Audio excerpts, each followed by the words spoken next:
It's been a long time coming, and COVID has done some very terrible things in the world, and so our problems were not big compared to most people's with COVID, but we had to change a setting and things were delayed. So it's amazing to be here with all the creators and the fans and finally be celebrating the movie.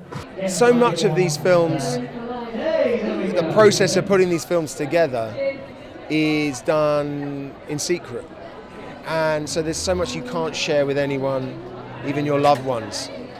And at the same time, when we make them, I always feel like our job is to ground them in a sort of reality, in a humanity.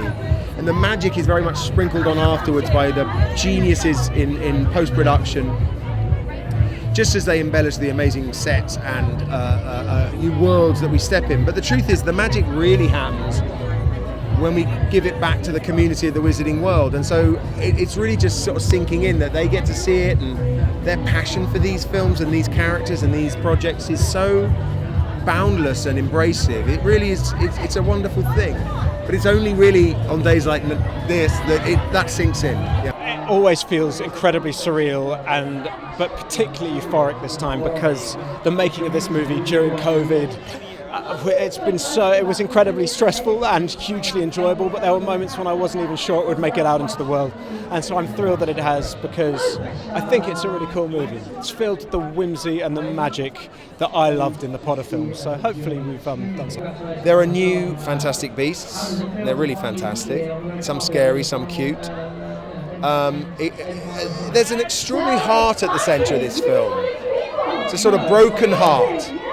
And it reveals an awful lot about the empathy that Dumbledore builds on his sort of wound, his regrets, and it culminates in an extraordinary battle that I think has a wonderful emotional physicality at its heart.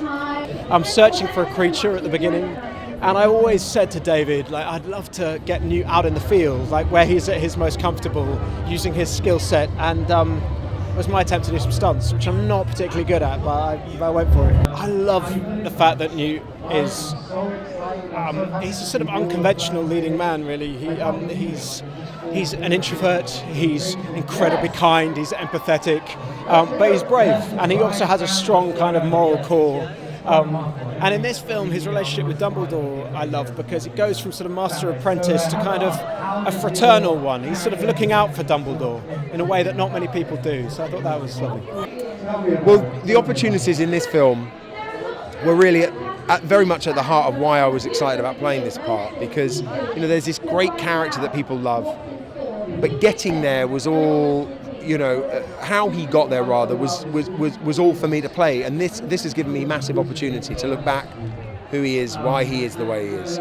No, do you know, this sort of moment happened with my kids the other day when I sort of gave Iris, my daughter, a wand, Newt's wand, thinking this was a big deal, but she made me sort of cover it in tinfoil and attach a star to the top, because she's like, I don't really want a wizard's one, I want a fairy's one. And so I was like, really? I was like, really? This is a very special one. But she was, yeah.